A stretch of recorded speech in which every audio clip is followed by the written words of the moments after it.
Et ça m'a conduit à l'étude de ce soir, une étude sur le sens et la compréhension du salut.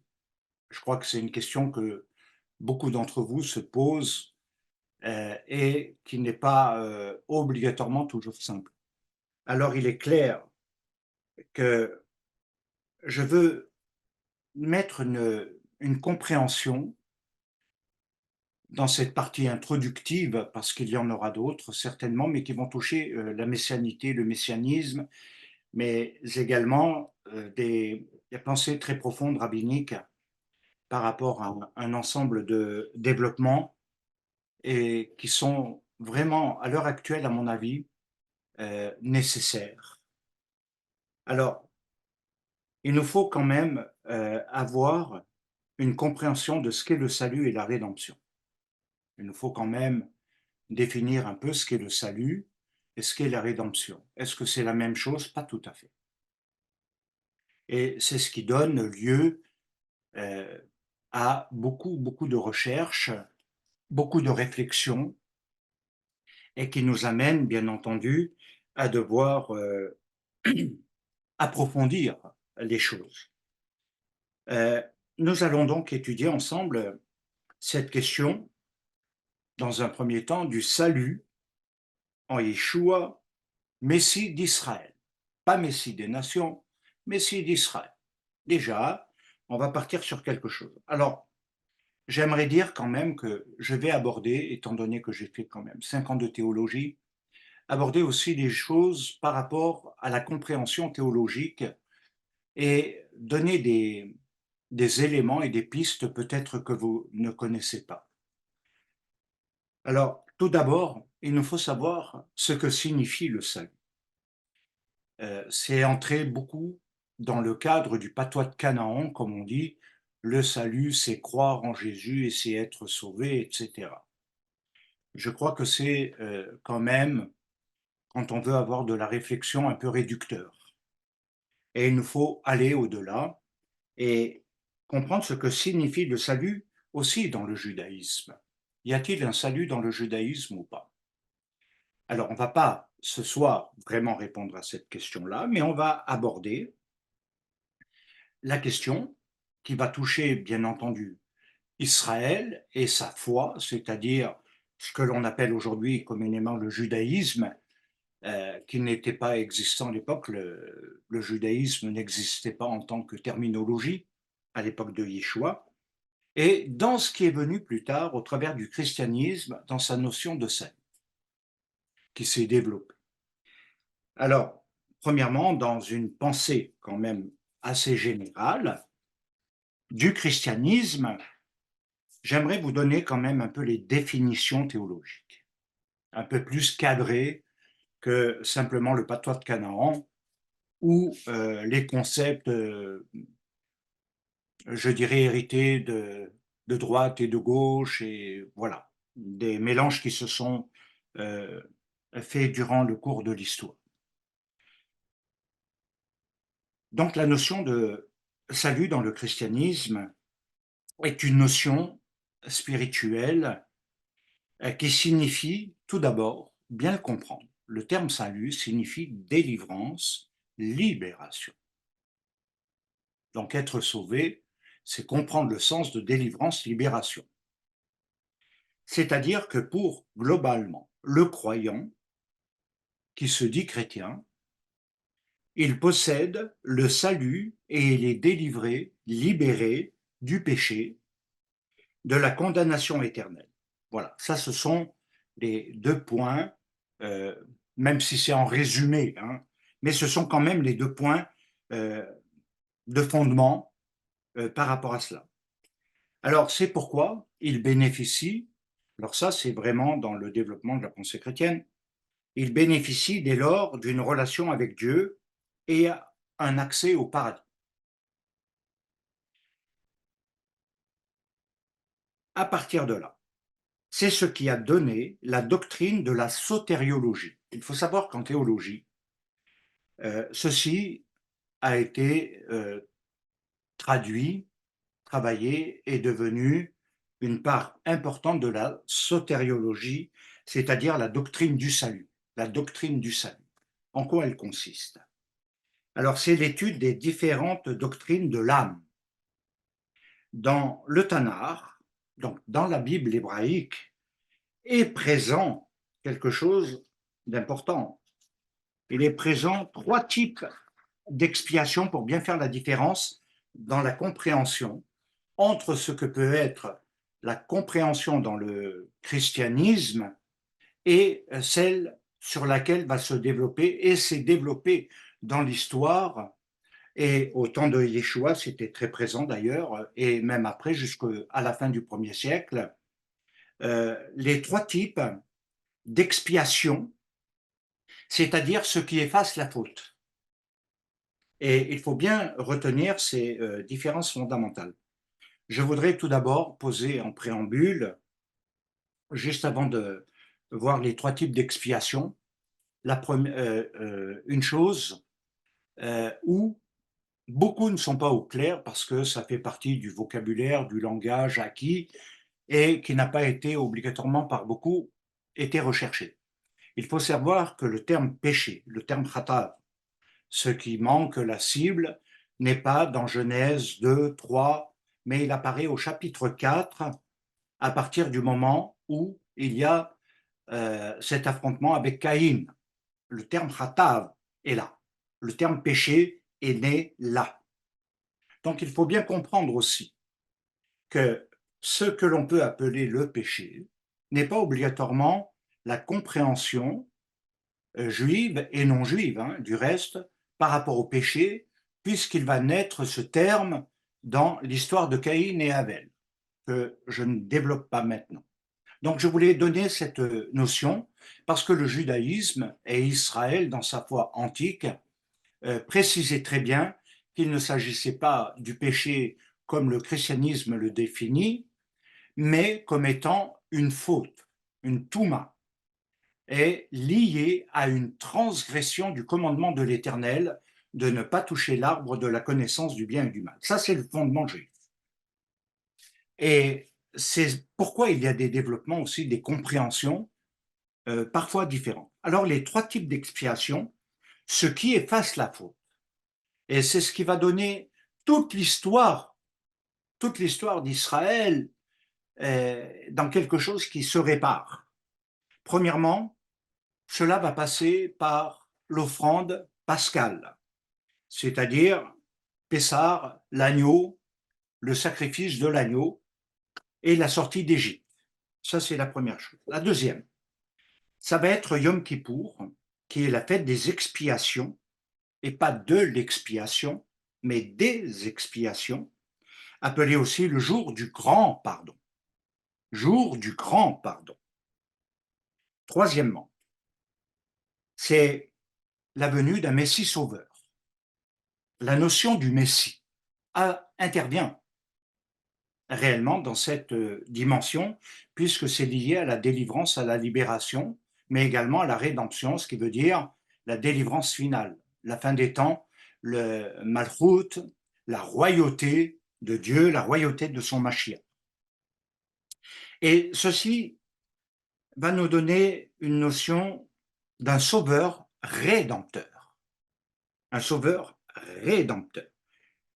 Alors d'autres vont beaucoup insister, c'est l'appui, le fondement de beaucoup de juifs messianiques, c'est le fondement également, je dirais, essentiel, principal pour le christianisme, parce qu'il est lié au chapitre 53 du livre d'Ésaïe, alors que on va trouver la notion juive du Messie Ben Yosef. Et on verra certainement un de ces quatre, le rapport entre le Messie souffrant et le Messie Ben Yosef. Et c'est extraordinaire, extraordinaire. Et de travailler vraiment là-dessus. Alors, ça veut dire tout simplement que dans ces notions, Dieu a envoyé le Messie. Dieu a envoyé le Messie, qui a été blessé pour nos transgressions et a porté le péché de beaucoup. Ça, c'est une notion juive. C'est la notion que l'on appelle également biblique. Elle est juive et elle est biblique à la fois. Dans la pensée chrétienne, la théologie du salut, donc la sotériologie, elle va toucher 7 points essentiels. Ceci pour vous aider. Et c'est ce que Shaoul de Tarse va appeler dans 1 Corinthiens 9,10 nous faisant connaître le mystère de sa volonté selon le bienveillant dessein qu'il avait formé en lui-même pour le mettre à exécution lorsque les temps seraient accomplis de réunir toutes choses dans le Messie, celles qui sont dans les cieux et celles qui sont sur la terre. La notion fondamentale, c'est la notion de mystère et mystère de Dieu. Et là, nous voyons pleinement la dimension rabbinique de Shaoul de Tarse. La pensée, mais d'une profondeur, je dirais, de juive, euh, qui est vraiment explicite. Et donc, il dit également dans Colossiens 1, 26, 28, que c'est le mystère caché de tout temps, mais révélé maintenant pour nous qui sommes dans la fin des temps. Il y a donc une partie cachée et une partie révélée.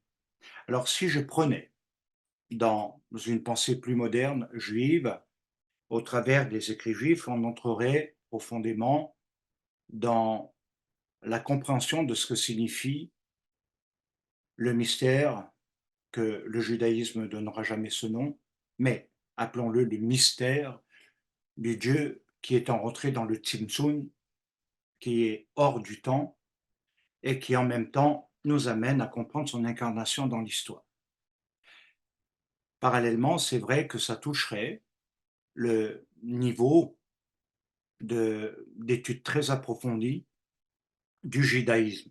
Et on le touchera, pas ce soir, mais il est clair que ça va être également un chantier que l'on va ouvrir afin de bien comprendre un ensemble de choses. Nous devons de toute façon préciser ici que le terme mystère, dans la pensée paulinienne, définit l'histoire du salut. Elle ne définit pas simplement une révélation, mais l'histoire du salut. Alors, dans le souci de clarification, dans le souci de davantage expliciter un petit peu tout cela, et de clarifier des termes théologiques, qui ne sont pas simplement les patois de Canaan, et qui constituent un des piliers de la théologie chrétienne, va se superposer la christologie. À la sotériologie va se superposer la christologie. Qu'est-ce que la christologie? C'est globalement une théologie, doctrine dogmatique sur l'œuvre et la nature de Yeshua. Et elle va toucher 3 domaines essentiels. Le péché, la transcendance, c'est-à-dire ce qui est au-dessus du perceptible et de l'intelligible, et troisièmement, le salut. Alors, en même temps, peut-être que vous ne le savez pas, mais il y a 2 christologies. Il y a 2 christologies réelles. Dans la théologie, il y a la christologie qu'on appelle haute, appelée également, dans ce que j'ai étudié, la critique haute, et la christologie basse, qui est la critique basse. La haute christologie part de la position élevée du Messie dans les cieux, c'est-à-dire elle part à partir de sa divinité, sa préexistence et son éternité. Dans la christologie basse, c'est un mouvement ascendant, elle part de Jésus, homme, et de la vie de Jésus. Elle est liée à une attente messianiste du Tana, ce qui veut dire qu'elle est dans l'attente de loin du Messie, et dans le judaïsme, il est lié à un rite d'onction. Alors c'est clair que dans mes études, ce sont des choses que j'ai beaucoup étudiées, parce qu'il me fallait comprendre un petit peu qui est-il. et j'ai voulu reprendre, et ça m'est revenu quelque chose du théologien que j'ai pas mal étudié du reste, qui était très intéressant, qui est considéré comme l'un des plus grands du XXe siècle et qui a autorité, respect de tous. Il s'agit de Bultmann, Rudolf Bultmann. Lui, il a également étudié, pas seulement à partir du Nouveau Testament, j'emploie les termes comme cela, hein, la vie de Jésus, le salut, la rédemption dans une finalité, que c'est voilà la christologie, la centralité, on part à partir de Jésus, le reste est une autre question. Et donc, il nous faut comprendre cela par rapport à toutes les nations et puis à la finalité, et c'est ainsi que s'est élaboré toutes les autres théologies dites systématiques. Donc, Bultmann, lui, a étudié également, parallèlement, avec honnêteté, les sources orales. Les sources orales et écrites des évangiles.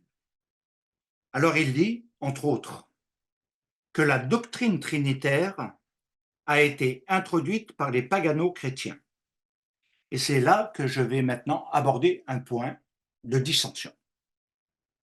Un point de dissension, mais qui en même temps nécessite un dialogue, parce que tout le monde pose la question, tout le monde se pose la question, et personne ne sait vraiment répondre. D'ailleurs, il n'y a pas de réponse réelle. Mais on va voir qu'il y a quand même des approches. Si on aborde les fondements du christianisme, ce qui est aussi à l'origine des dogmes et des croyances, il y a eu avant une chose importante à relever,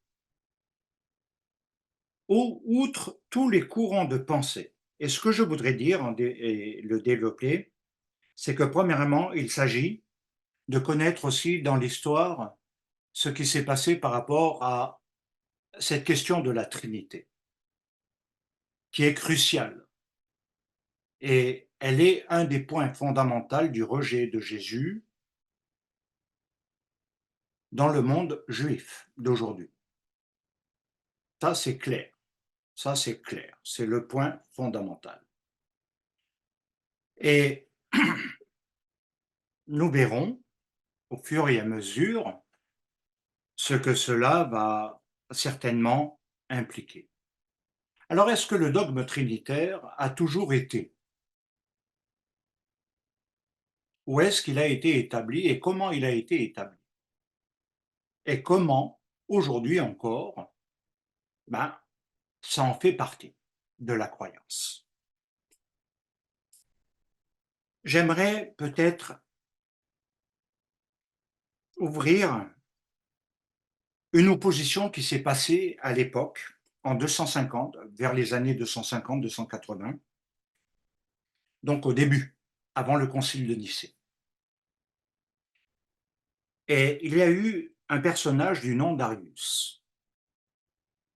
C'est un théologien qui affirme que Yeshua Mashiach, et vous allez voir que c'est important parce que c'est le dialogue d'aujourd'hui, a été créé par Dieu, étant distincte du Père et lui est subordonné.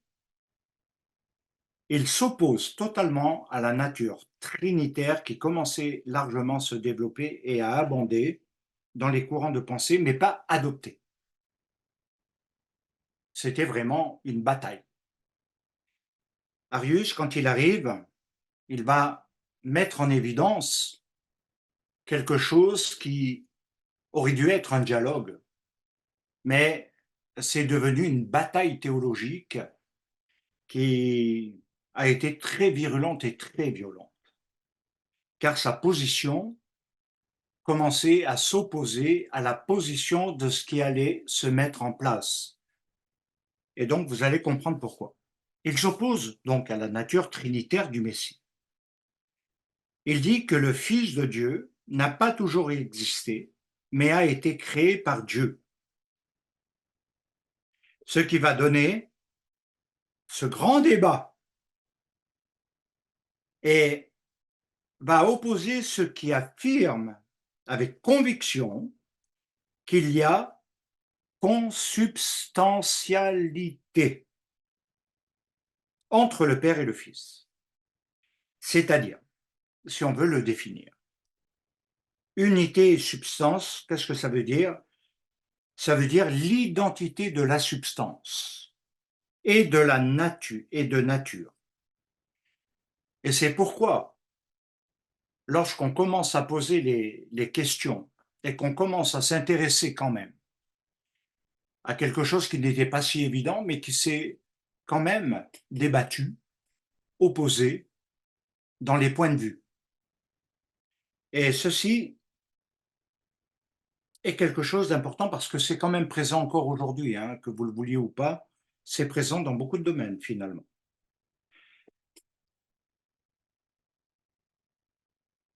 Ce qui veut dire tout simplement que pour Arius, il n'y a qu'un seul Dieu et Père, ce qui est la position d'Israël. Quand on dit Hachem Echad, il n'y a qu'un seul Dieu et Père. Alors bien sûr, la question, le problème qui se pose, y a-t-il un fils ou pas de fils? Quelle est la place d'un fils? C'est ça le vrai débat. Est-ce qu'il y a un fils de Dieu ou est-ce qu'il n'y a pas un fils de Dieu? Puisque tout le monde affirme fils de Dieu, mais la question qu'Arius pose va soulever, je pense, et susciter largement des, euh, des réactions. Mais vous allez voir pourquoi. Il dira que oui, il y a un fils, mais pas fils de Dieu. D'ailleurs, on ne trouve pas dans le Nouveau Testament cette notion, en grec, en définition. Même si vous me sortez des traductions, en grec, ce n'est pas ce que ça veut dire. Car on pouvait s'appeler fils de Dieu bien avant l'existence de Mashiach. Et on pouvait appeler également le monde angélique comme étant les fils de Dieu créés. Donc il faut comprendre que derrière le terme et les terminologies fils de Dieu, on ne veut pas dire Dieu lui-même. Ça ne veut pas dire la, voilà. Mais on va pousser un peu. Parce que pour lui, il n'y a qu'un seul Dieu et Père, et le Fils est engendré selon Proverbe 8. Et ceci rejoint ce que nous avons un peu développé dimanche et à d'autres moments dans le livre des Toldot. Ce qui fait que l'engendrement, c'est que Yeshua Mashiach est d'essence et de nature divine, mais on verra plus tard ce que ça signifie.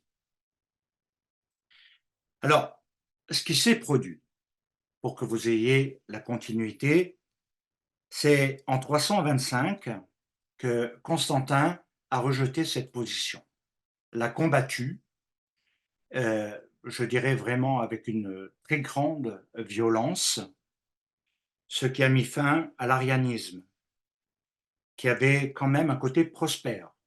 Ça veut dire que beaucoup n'étaient pas obligatoirement du côté de la Trinité. On veut imposer le dogme trinitaire, mais il peut être contesté. Voilà ce que voulait dire ce combat, ce dialogue, tout ce qui s'est passé à ce moment-là était déjà au travers de cela. Alors cela a été rejeté, et ce qui va donner naissance pour justement unifier ce qui va devenir la religion chrétienne et donc le christianisme, c'est le fait qu'il va y avoir le concile de Nicée qui va donner la première profession de foi. En quoi tu crois? Et ça va ensuite faire naître, alors je ne vais pas vous sortir les 30 conciles qui ont eu lieu dans l'histoire et qui se sont modifiés et qui ont, bon, important, mais je vais vous mentionner les, comment il faudrait dire, les 4 premiers conciles, donc celui de Nicée, celui de Chalcédoine en 451 qui a été à Istanbul. Et je voudrais m'arrêter quelques instants sur celui de Chalcédoine, le concile de Chalcédoine. Celui-ci fonde encore, et écoutez bien, c'est celui qui fonde encore aujourd'hui les confessions catholiques, anglicanes, luthériennes et évangéliques. C'est le concile de Chalcédoine. Donc vous pouvez aller sur internet et voir concile de Chalcédoine et vous verrez quelque chose de très intéressant à ce niveau-là. Et le concile de Chalcédoine va en fait ouvrir le débat qui va porter sur la notion de la Trinité et sur l'humanité de Yeshua, de Jésus.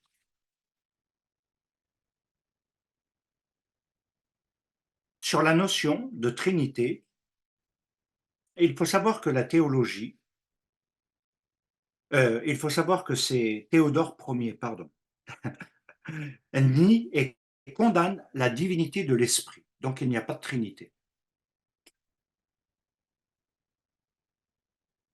Il n'y a pas de Trinité.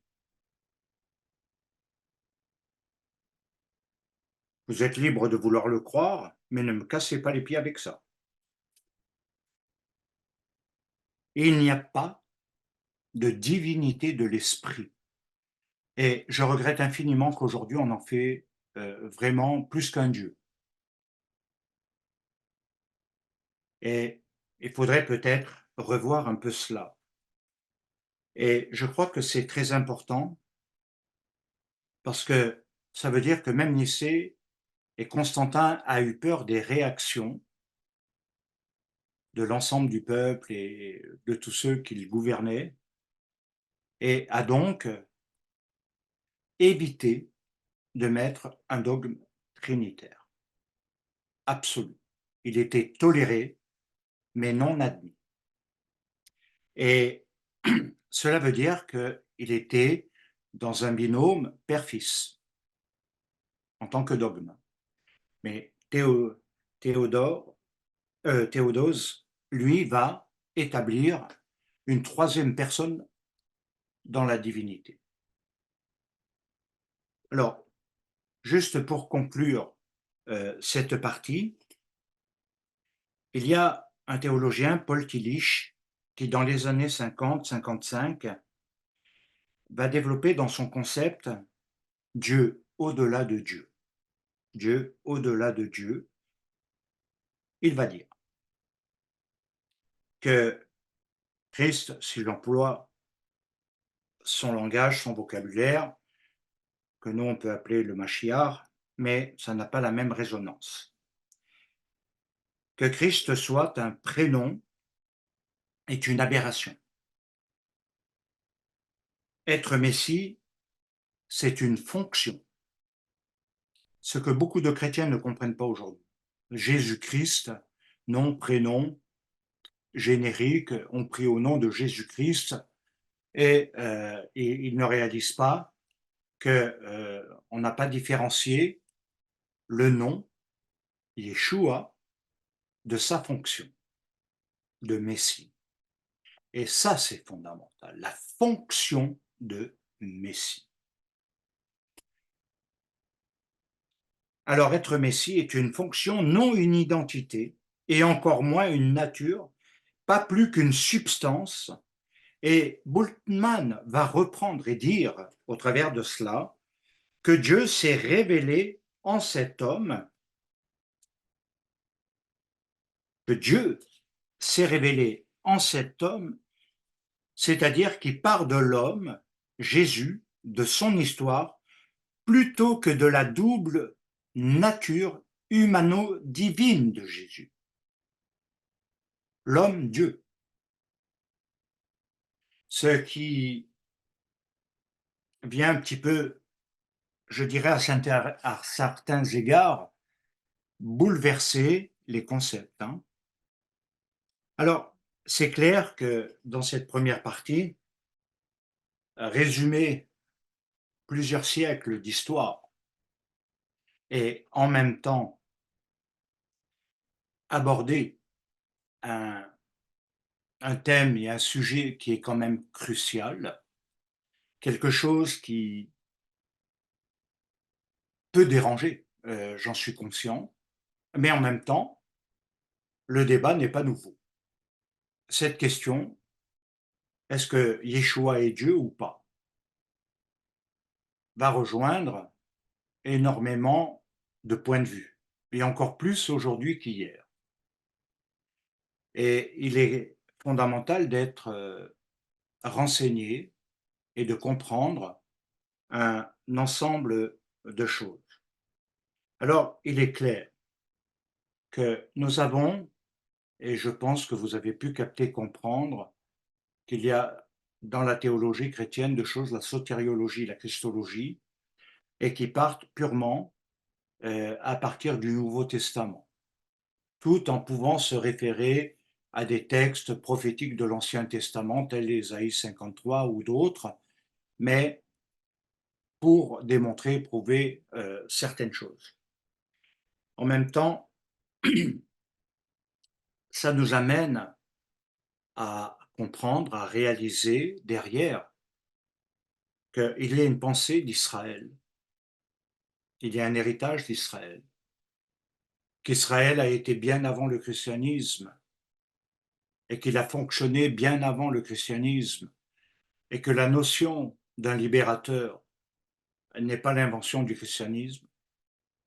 Alors ça, c'est le point de vue de tous les rabbins, à l'unanimité, sans exception.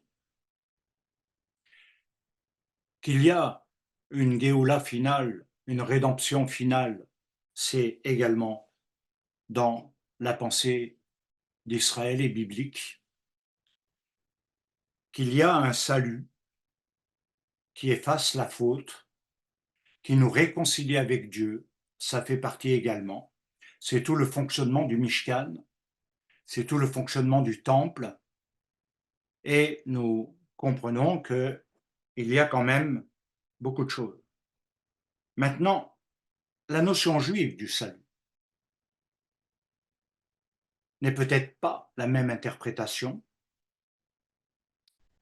et je dirais que on a trop négligé, oublié dans le christianisme que le salut vient des Juifs, que la délivrance et la libération viennent des Juifs. Tant pis pour les antisémites et aux bien-pensants. Le salut vient des Juifs. Vous le trouverez dans Yohanan. Alors, en même temps, il nous faut savoir que le terme salut va s'écrire, s'orthographier de différentes manières dans le Tanakh. Il va être au cœur de toute la Bible. Parfois, de manière visible, plus cachée, mais présent partout. Rien que dans le livre d'Ésaïe, on pourrait trouver 49 occurrences liées au nom de Yeshua, qui est littéralement le salut, la libération, la délivrance. Et on va comprendre que c'est quelque chose de très important qui est en train de se mettre en place. Et pourquoi ne faut-il pas négliger justement l'apport du Tanakh? Au lieu de séparer Ancien Testament, Nouveau Testament, partir que de l'un et essayer de trouver quelques affirmations de l'autre pour prouver finalement ce qu'il est dit par les théologiens. Mais il nous faut partir de l'histoire du salut, ce qui est réellement le sens et la signification. Et elle a commencé juste au Gan Éden, après qu'il y ait eu la faute, parce qu'il faut une réparation. Et c'est là que dans Genèse 3,15 va intervenir ce que l'on va appeler, entre guillemets, la première promesse messianique, qui va définir les lignées et qui va définir le futur et finalement la délivrance finale. Et toute l'histoire est liée à ce passage. Dans les affrontements, et ceci va nous démontrer que c'est fondamental à capter. Le salut vient des Juifs. Alors le salut en hébreu, c'est Yeshua, mais l'orthographe peut varier. Yeshua en tant que prénom, c'est à la fin avec le haïn. Lorsque nous parlons de Yeshua, dans un autre sens, il est à la fin orthographié avec un he, ce qui veut dire qu'il y a une signification différente. Il veut dire littéralement Yeshua avec un he à la fin, délivrance, libération. Et dans le Tanakh, Yeshua apparaît souvent dans des termes, dans des mots composés. On va le trouver dans la Bible au minimum 113 fois. Alors, est-ce que c'est anodin? Non. Mais il est dans le sens plus caché. Et c'est vrai qu'on peut le trouver, par exemple, dans Bereshit 49, 18, où il est dit les li yeshuatecha égale, autrement dit, littéralement pour ton salut. Li yeshuatecha veut dire littéralement pour ton salut. Dans le livre des Shemot, on va le trouver également deux fois présent, dans le chapitre 14 et le verset 13, premièrement, où il est dit Yeshuat avec un tav à la fin. Et littéralement, le passage dit Ureu et Yeshuat, et voir ton salut, voir ta délivrance, voir ta libération. Alors bien sûr, je vous laisserai lire le contexte. Dans le livre des Shemot, toujours au chapitre 15, verset 2, il nous est dit Vayehi li, li Yeshua avec le he et li. Littéralement, il est devenu à moi salut, il est mon Dieu.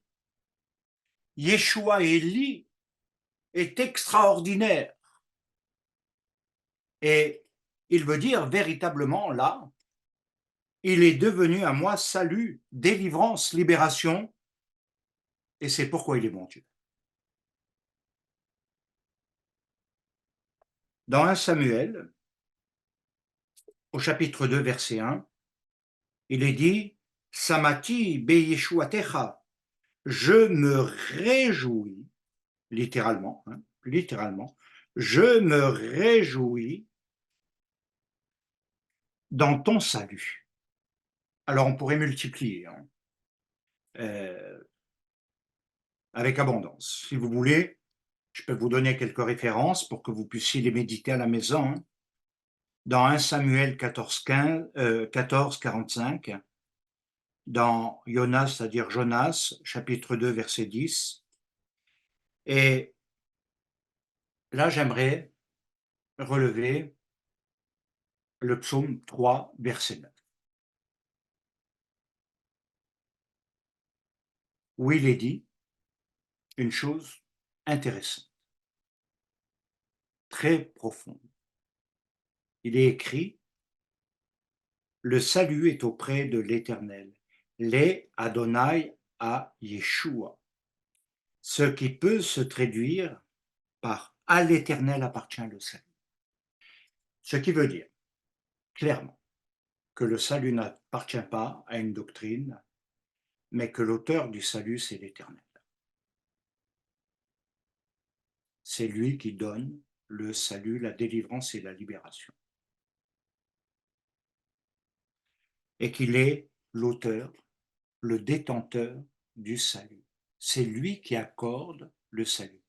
Alors si on veut aller plus loin dans la pensée, il manifeste la chesed, un des attributs divins, c'est-à-dire la bonté qui va devenir quelque chose qui émane de lui et qui fera naître la reine.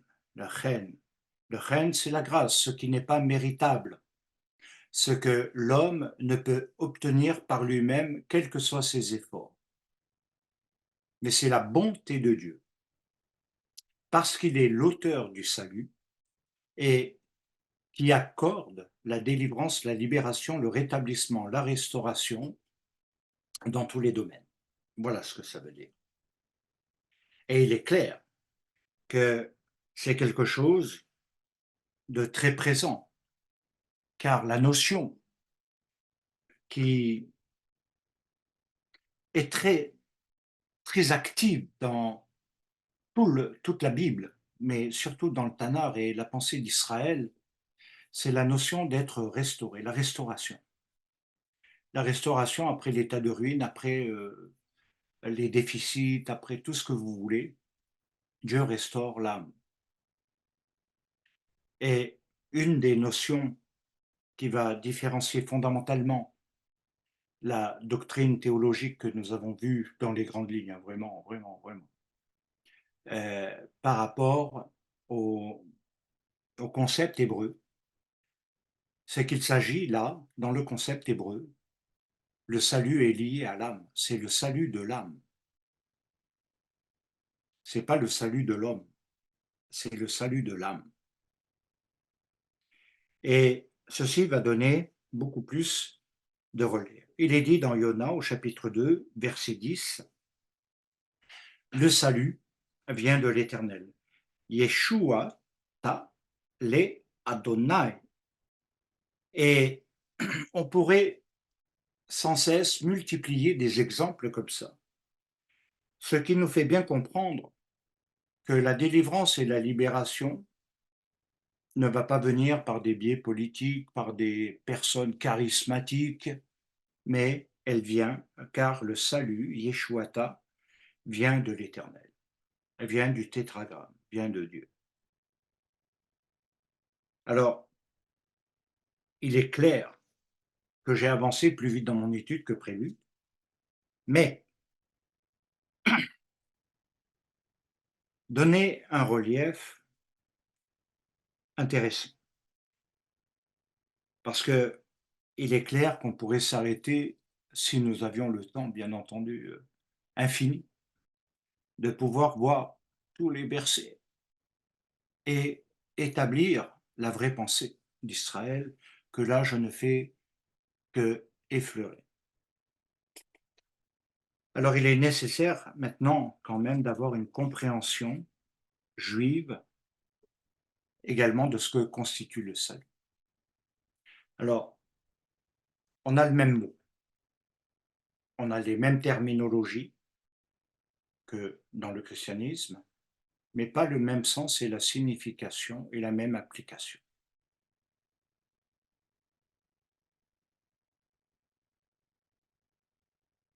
L'une des particularités qui nous caractérise, c'est que nous voyons en Yeshua l'accomplissement et non l'abolition.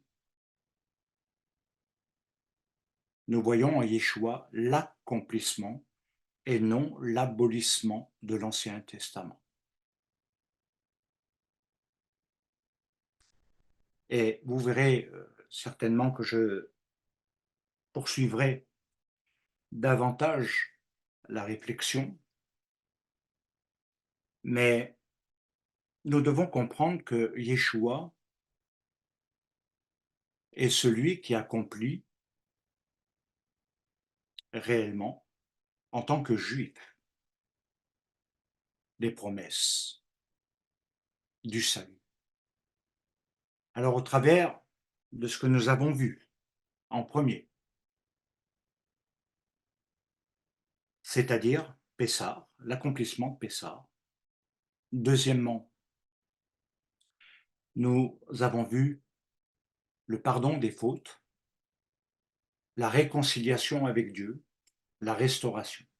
Différence avec le christianisme, c'est que quand on n'est pas dans l'accomplissement de Yeshua, il est vrai que En fait, pour répondre à ta question, Catherine, de l'autre jour aussi, bien comprendre que le salut n'est pas permanent dans le monde juif. Il est renouvelable chaque année. Le problème, c'est depuis la destruction du temple. Et depuis la destruction du temple, il n'y a plus le même rituel que à Yom Kippour.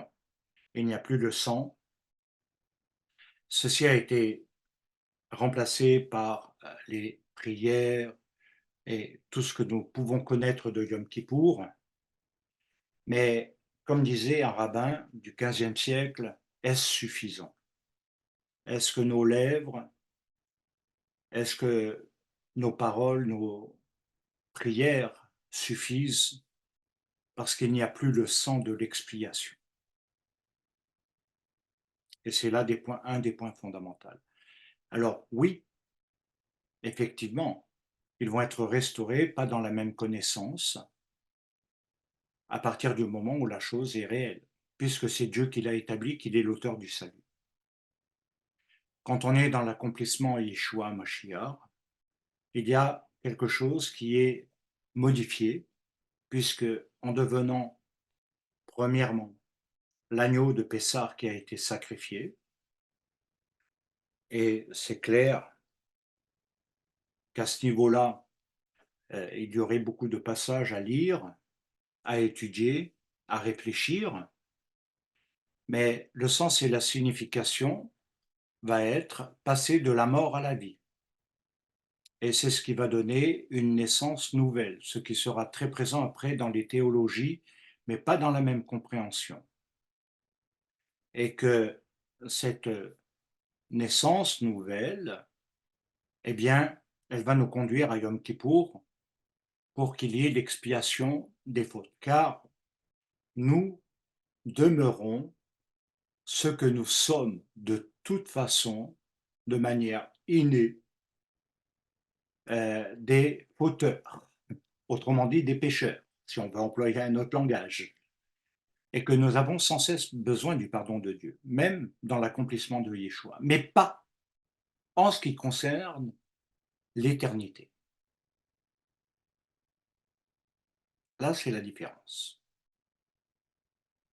Et je dirais que c'est là que se posent, peut-être pas toutes les questions, mais en tout cas des approches euh, que nous trouvons profondément inscrites dans le livre des Hébreux à partir du chapitre 9 à 10. Tout le descriptif est là, tout le descriptif. Et c'est tout le rituel de Yom Kippour, accompli dans le Messie.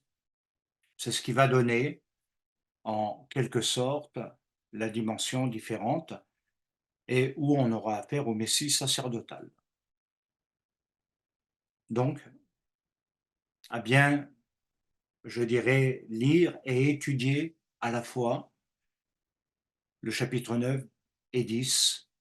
Si vous voulez même partir à partir du 7, c'est encore plus explicite et qui va aboutir à justement la position du Messie, le Messie élevé. Et derrière, si l'on veut bien, on peut établir dans les grandes lignes que le salut est une chose, puisqu'il peut être personnel et collectif à la fois. Ça, c'est la notion qu'on va trouver par rapport à l'alliance de Dieu avec Israël. Le salut n'est pas purement individuel, contrairement à ce que l'évangélisme du revivalisme a établi, un salut personnel individualisé presque à la carte. Alors, il est vrai qu'il y a une démarche personnelle dans le collectif, mais Dieu sauve un peuple. Il ne sauve pas qu'une personne dans un peuple, dans une nation. Et cette notion, elle est très importante parce que lorsqu'on parle du salut, c'est quelque chose qui va nous conduire à un accomplissement final, mais qui va réunir juifs et non-juifs, c'est-à-dire les gentils des nations, dans la royauté de Yeshua. Et ceci nous amène à comprendre le sens de la rédemption. C'est que le salut est une étape et pas une finalité en soi. C'est ce qui est regrettable lorsque nous arrivons dans la pensée moderne du christianisme, c'est qu'ils vont insister sur le salut, le salut, le salut, mais pas la rédemption finale. Or, le salut n'est que l'étape par rapport à la rédemption finale, qui est le véritable accomplissement. Alors je dirais que lorsque nous entrons dans la pensée juive, dans ses notions et ses dimensions, et on le fera, on va entrer dans le mystère des lettres, dans le mystère de la compréhension de ce que cela veut dire vraiment. Que le salut, c'est pas simplement demander une fois pardon à Dieu pour tout et marcher comme un païen, vivre comme un païen. L'une des preuves, c'est qu'aujourd'hui, et c'est regrettable, lorsque vous allez écouter des personnes, soit sur YouTube, Internet, ou je ne sais rien moi, ou même dans des lieux de rassemblement, vous ne trouvez plus les notions qu'on a mis de base, c'est-à-dire la notion de péché qui est une séparation, qui sépare, une notion qui rate le but. On ne parle plus de ce qui rate le but en soi et dans le collectif. Et c'est peut-être l'un des points cruciaux par rapport à cela. On n'entend plus parler de la conduite qui est celui de la sanctification, la sainteté du nom, et être dans la sainteté. Les gens vivent comme des païens, parlent comme des païens, mangent comme des païens, se comportent comme des païens. Mais à part ça, ils ont le salut. Et c'est pas cohérent. Et c'est là qu'il nous faut remettre un peu les choses en place et redéfinir. Le salut, c'est pas une croyance simplement j'ai demandé, j'ai accepté Jésus dans mon cœur et puis tout est bon.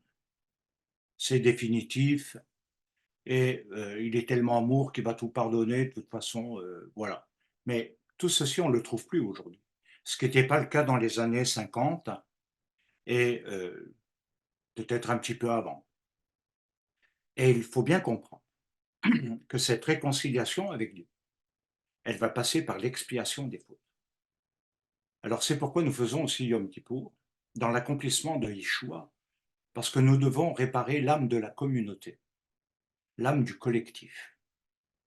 Nous devons réparer également nos relations, autrement dit, les uns avec les autres.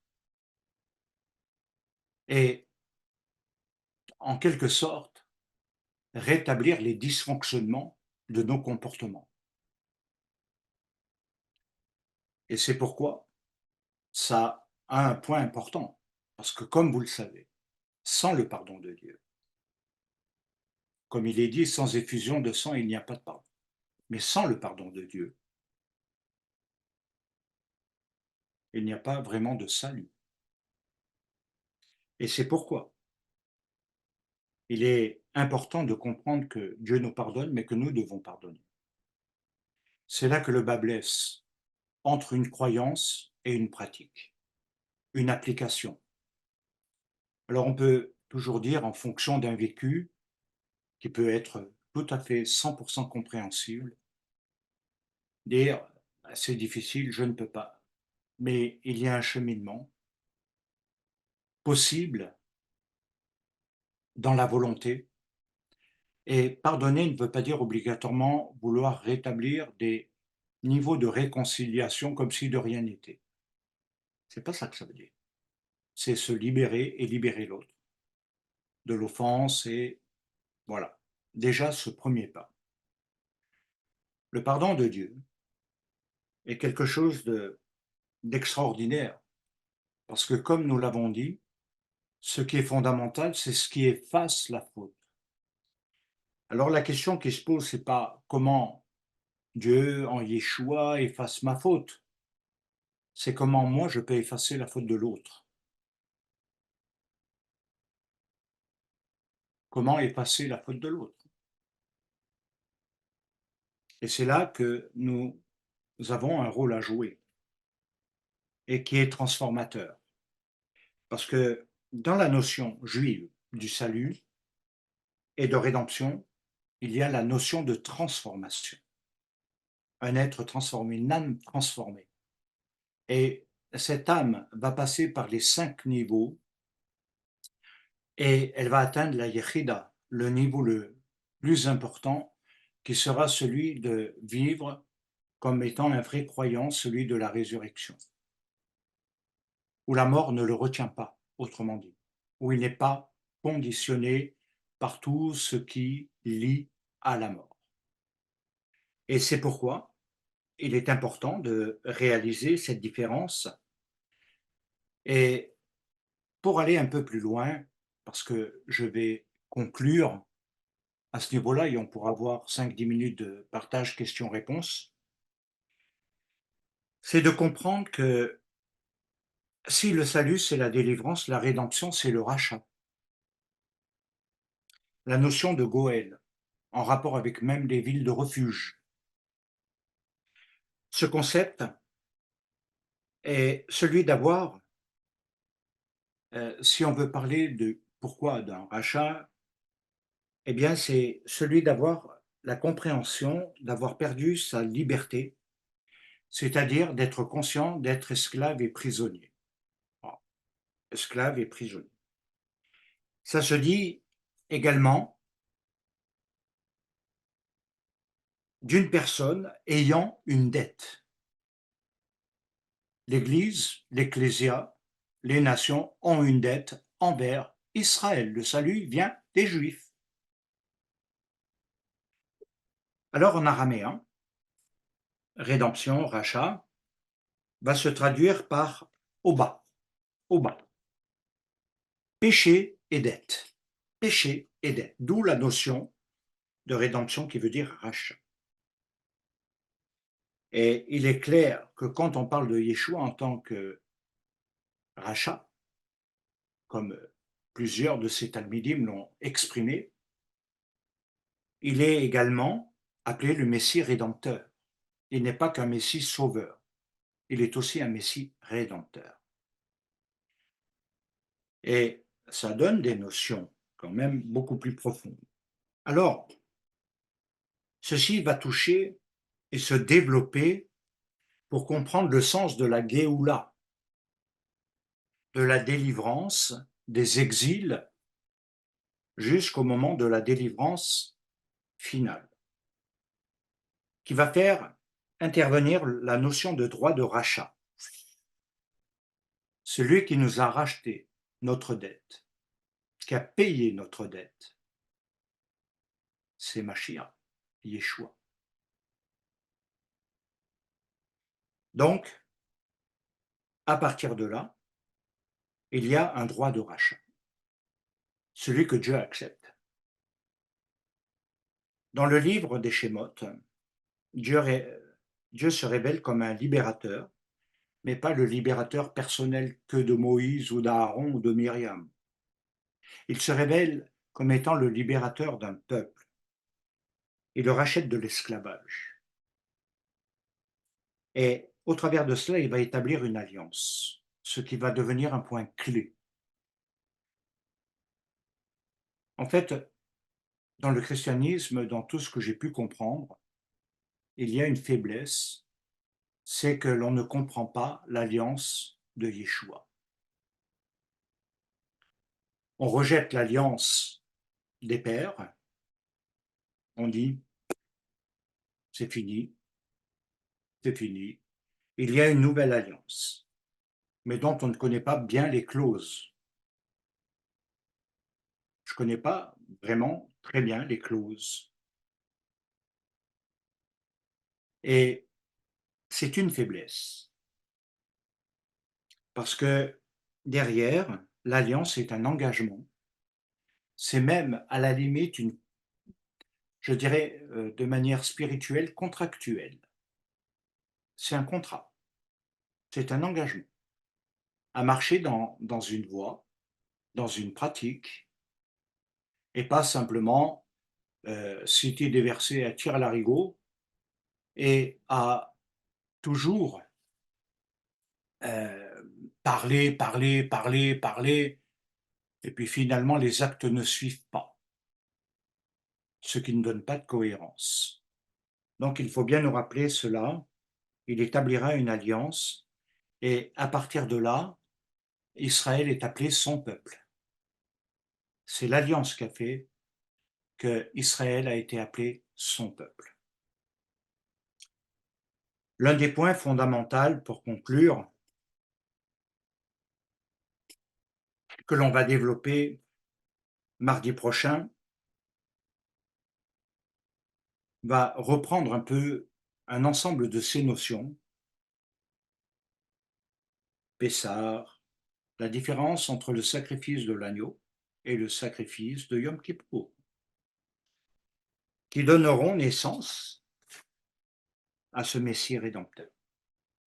Alors il est bien entendu que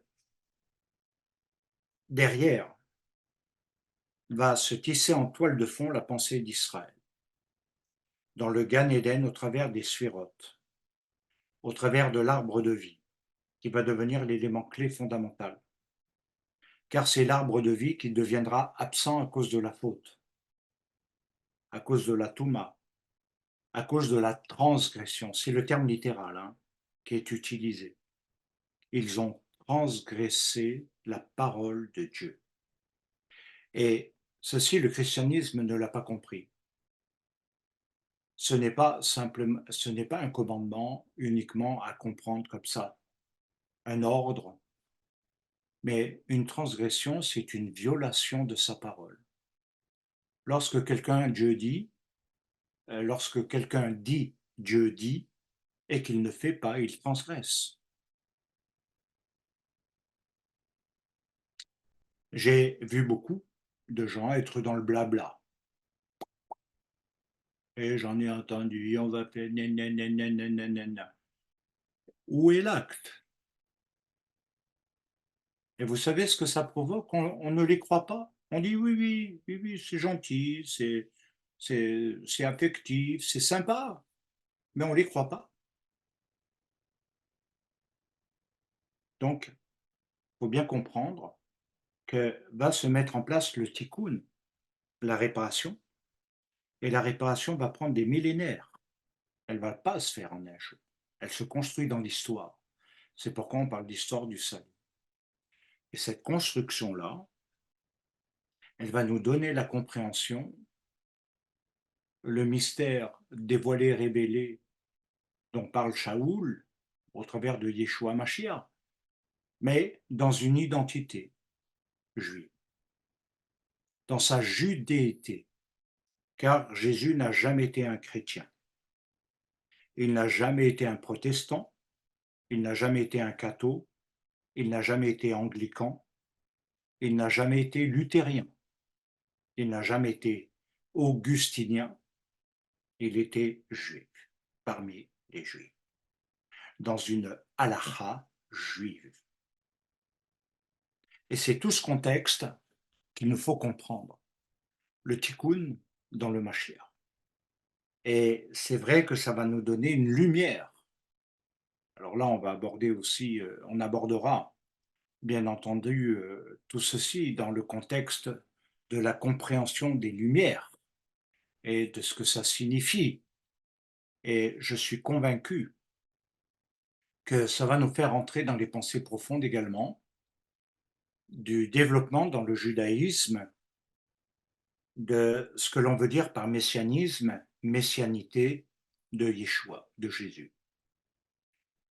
Et là, ce sera vraiment un gros paquet, mais ô combien intéressant.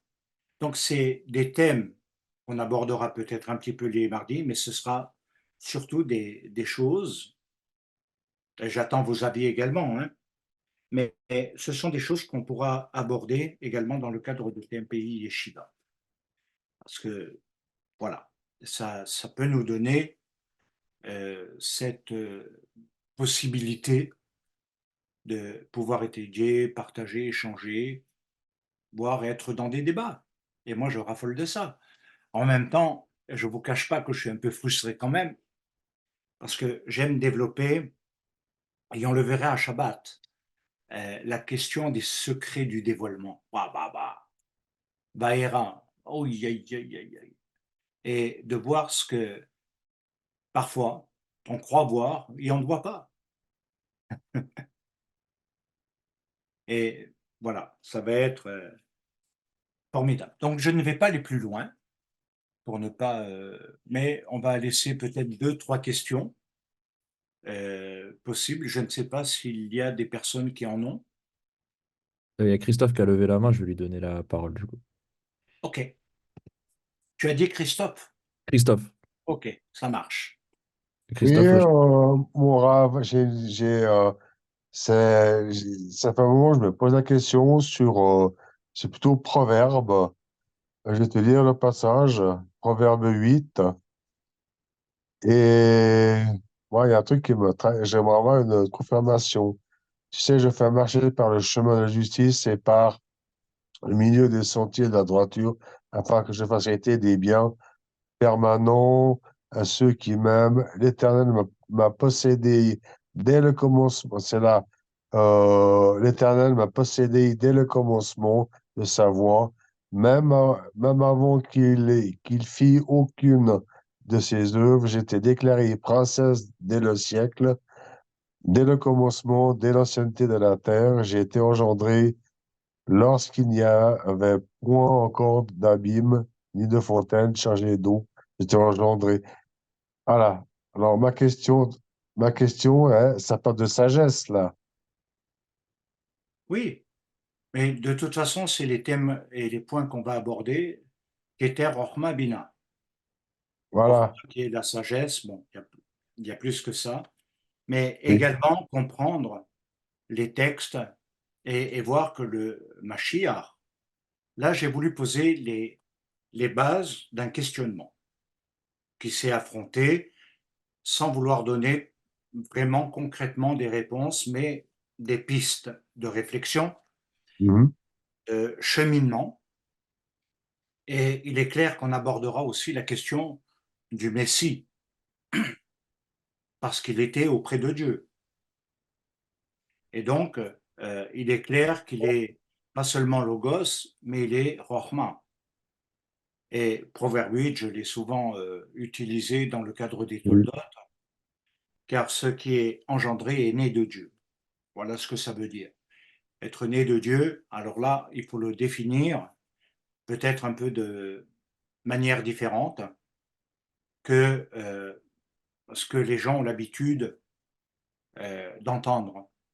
Un peu comme dans la question posée à Nicodème et que Yeshua va répondre de manière relativement claire, ce qui est né de Dieu, hein, ce qui est né de Dieu. Mhm. Il faut naître de Dieu et c'est à partir de là que nous devons comprendre le concept de naissance, naissance nouvelle, régénération, mais également, je dirais, de la position de Yeshua. Donc, la sagesse, c'est bien Yeshua. C'est comme le salut. C'est ça? Ça peut l'être. On l'étudiera de toute façon. Ah, volontiers. Alors, Et j'attends vous parce que verrez, ça va toucher. Là, on est vraiment, vraiment, vraiment dans des débuts, je dirais, d'un débat. C'est ce que Mhm. j'ai voulu lancer au travers de cette étude. Pas donner des réponses totales, mais aborder des questions qui ont été déjà posées, qui ne sont pas nouvelles, qui s'affrontent aujourd'hui dans le monde messianique. Et je vais vous donner la tendance hein, entre finalement ce que sont vraiment les juifs messianiques dans un judaïsme messianique qui maintenant est dépassé. Maintenant est dépassé par le fait de l'observance de la Torah par des Mhm. non-juifs, pas ceux qui sont greffés sur l'olivier, hein, mais de ces nouveaux mouvements qui mettent l'accent sur l'observance de la Torah avec un certain nombre d'éléments, notamment le Shabbat, les fêtes et quelques points, sans pour autant s'inclure dans Israël. D'accord. un troisième groupe de juifs dits messianiques. Bon, je dirais peut-être qu'il y en a même plus aujourd'hui, mais en tout cas qui affirment, un peu comme Arius, euh, que Yeshua, sa divinité, est inexistante. Donc c'est un vrai débat. Mais dans l'Église aussi, hein. Vous savez que cette question-là n'est pas encore résolue, hein.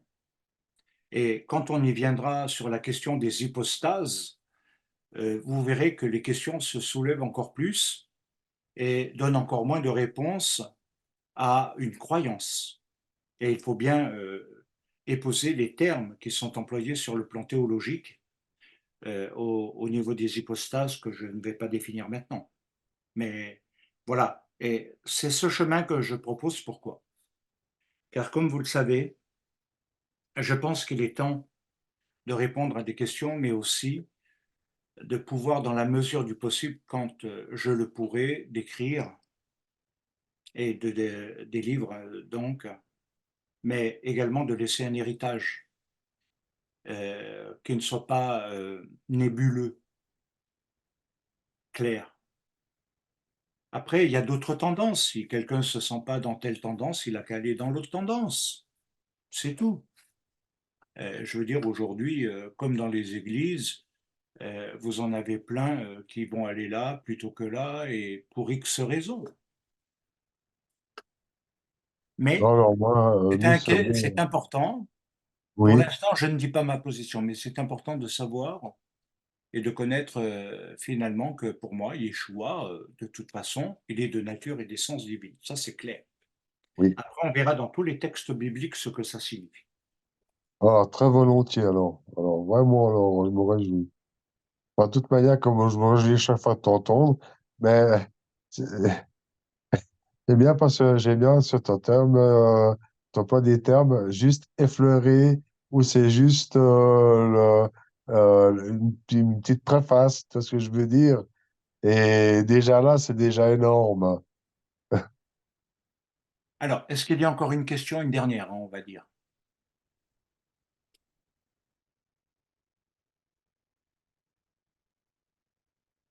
Personne n'a levé la main pour Bon, l'instant. ben c'est très bien. Ah, il y a Christian qui vient de lever la main. Il ne me reste donc plus qu'à vous souhaiter une bonne Ah, soirée. Ah, il y a une question ou oui, pas? Il y a Christian qui a levé la main. Qui? Christian. Ok. Attends, Christian. Voilà. Voilà.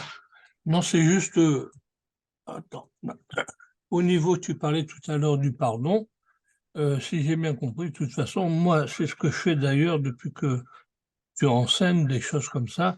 On doit, parce que des fois, tu as la personne qui veut pas, mais ça, si elle veut pas, ça, c'est pas grave.